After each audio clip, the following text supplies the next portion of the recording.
So let's go to benefit number 5, borrowing with your super.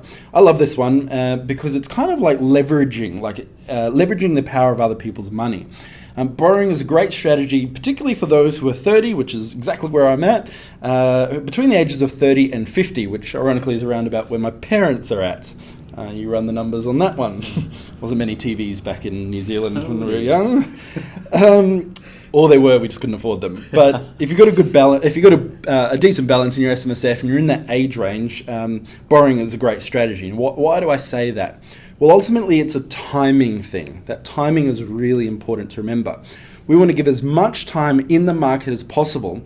As remember what Ben said before, we only want to sell these properties when the fund is in pension mode. Now, why pension mode?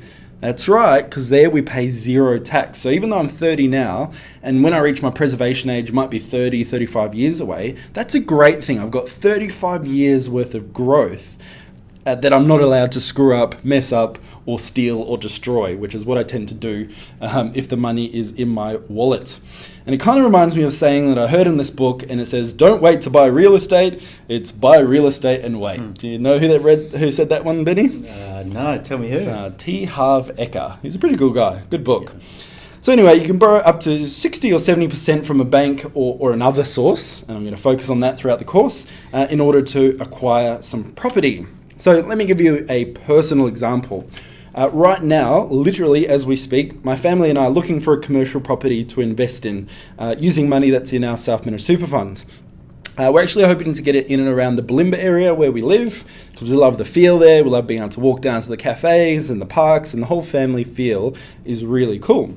So let's just say I'm going to use even numbers. Let's just say we find a commercial property down in Bulimba for $1 million, but let's just say our SMSF only had $300,000 in it. Where the hell are we going to find the other $700,000? And this is why I love property, because I can go to the bank and ask for that. So I'll share with you shortly in the segment about our 3 personal favorite strategies. We've got another strategy you can overlay with this, which enables us to, which will give you insight as to who we're getting to fund that mortgage in such a way that we hope to actually be cash flow positive on the deal, even after paying back the bank interest. That is freaking awesome. So anyway, the smart use of leverage, aka using other people's money, can allow an SMSF family like mine, the pennies, to punch well above their weight and effectively turn $1 into $4. And this leverage is definitely an acceleration. Turning $1 into $4, how much better are you? How much better off are you with leverage? Well, let's say, for simplicity, you've got a 10% return on something. If I were to invest $1, then my return would be 10 cents. Make sense? Mm-hmm. But if I had invested $4 by borrowing $3 from the bank and using my $1 myself, and I still got that 10% return, my return would be 40 cents. Now, of course, I've got to pay the interest to the bank for borrowing their money. But even if that interest was half of that return, so 20 cents, I've still got 20 cents.